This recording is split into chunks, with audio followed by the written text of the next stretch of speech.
Where did the creative human brain come into existence? And could that have happened right here in island Southeast Asia?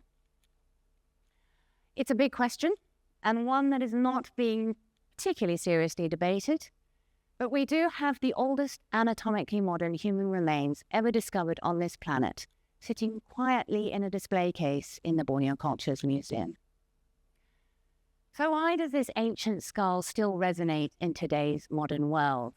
Well, simply put, this long-dead woman is us, human in all the ways that we are. Not just a Homo sapiens, but an anatomically modern human. And the primary characteristic that distinguishes the modern human from all previous Homo sapiens is the size and scope of its brain. This brain that we share is considered to be the creative brain, the problem-solving brain, the inventive brain, the collaborative brain. This is the brain that designs tools, that draws art, that tells stories, and adorns the body which carries it around.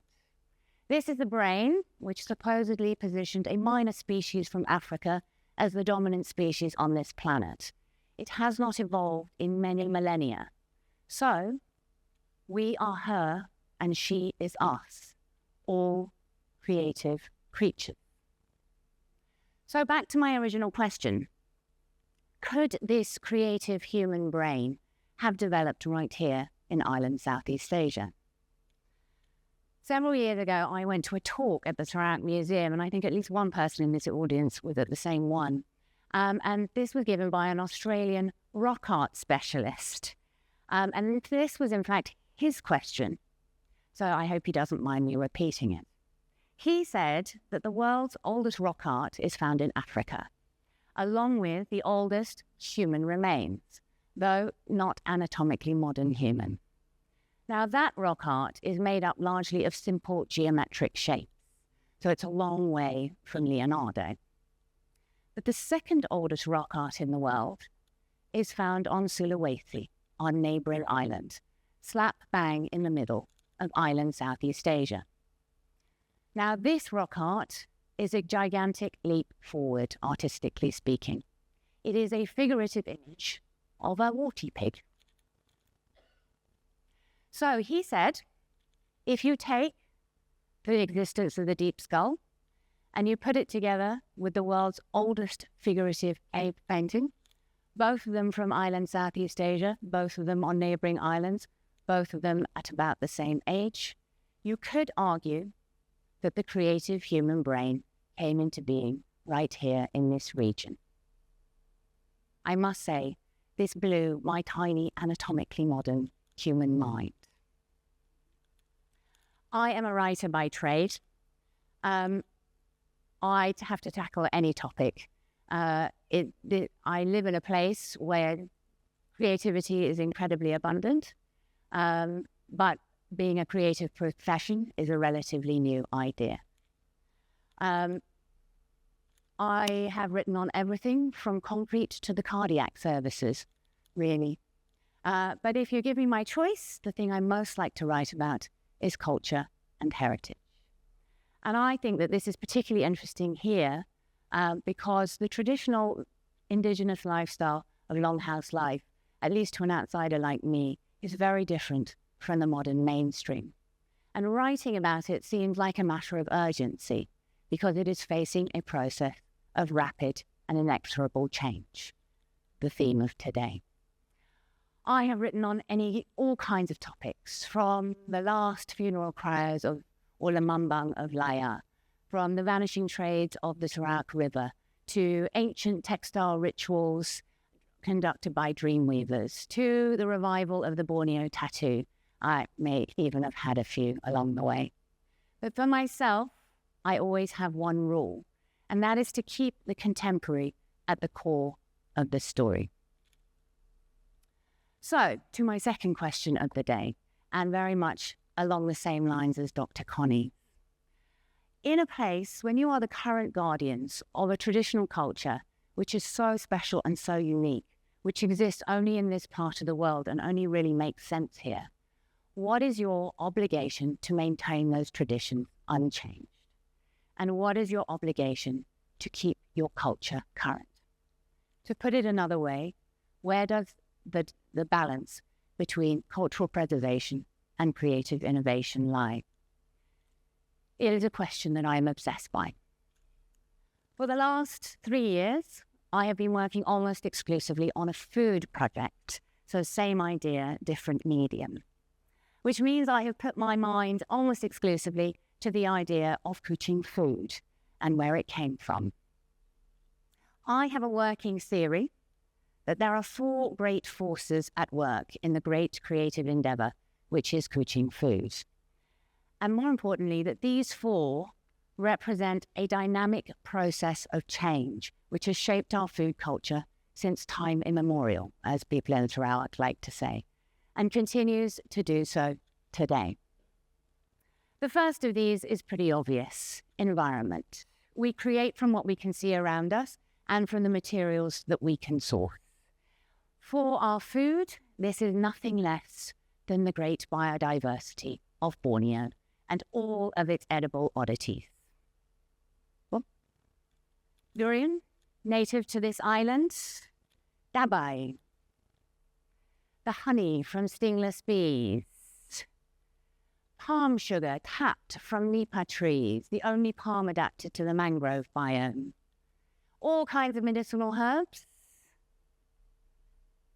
a strange and peculiar yellow aubergine that has a geographical invitation, Terong Assam for those of you who can't really see.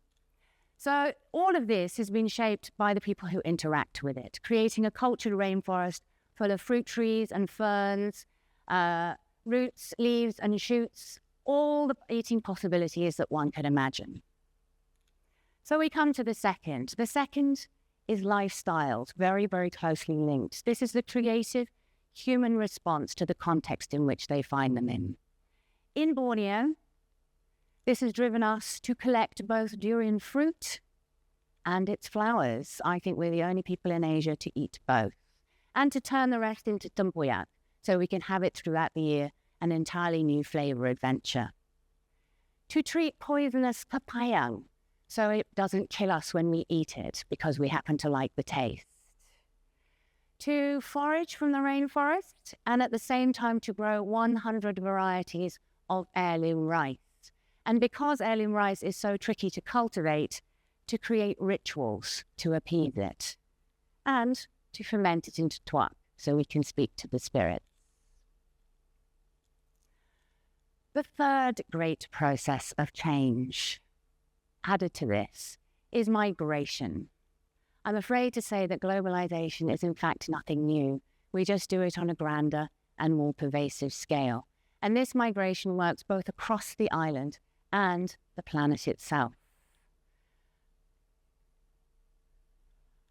The motherland of the chili, I'm afraid to tell you all, is Mexico, though it's now inextricably Asian. Pepper, our greatest crop, originates in India.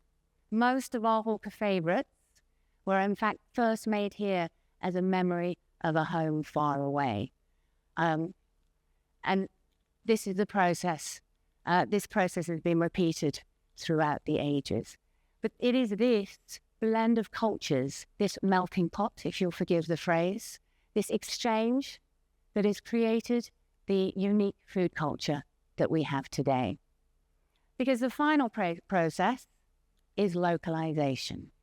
And this is the key, this is where the creativity of our people really comes into play. This is the process that took a classic Betawi cake. This was in fact inspired by the Dutch.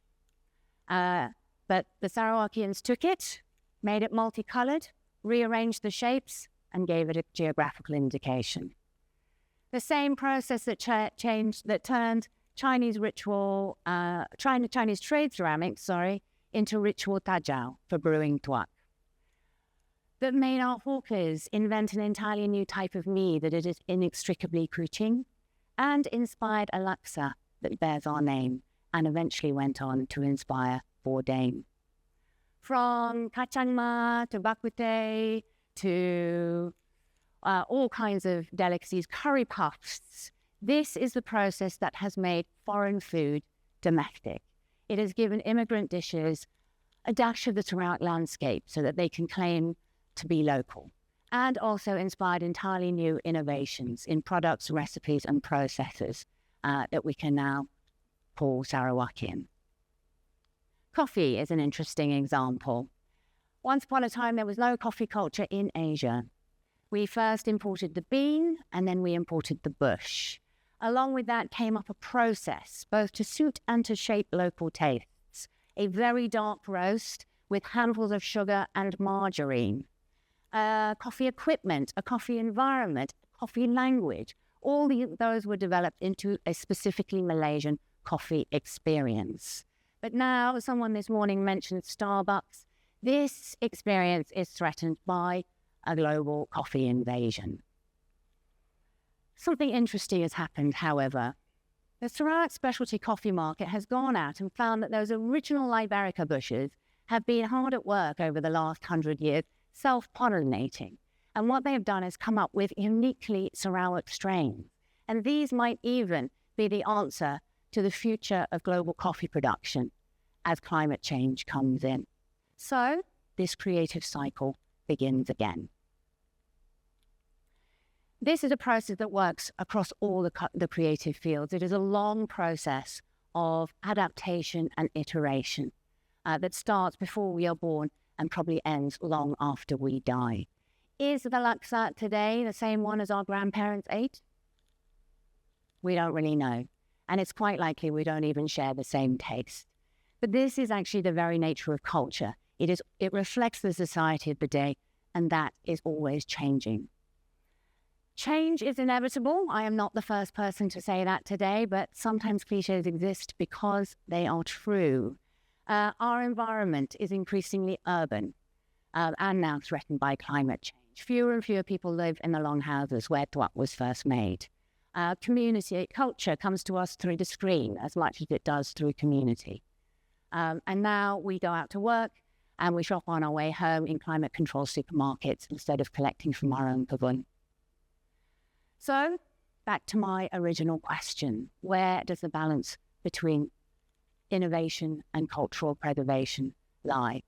Well, I would argue that they are one and the same.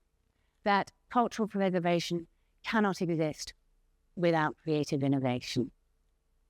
And it is our creative practitioners who will go about making the culture of tomorrow through this exact same process that has gone on for many, many years. So what is the future of our food? Is coffee still a Sarawakian if it is a homegrown bean that comes in the form of a cappuccino? Is tuak still meaningful if it is made by a man in a modern distillery? Is a dish still Sarawakian if we innovate modern traditional ingredients with modern French technique? My view is we can only know if we try. So to go back to my original question, did the creative human brain come into being here in island Southeast Asia? For me, it is irrelevant. What matters is that it is alive and well today. It is our creative practitioners who will drive these dynamic processes of change for our culture of tomorrow. So it is a 40,000-year-old tradition of the creative human brain here in Borneo, and we must make that part of our culture to see it continue for generations to come.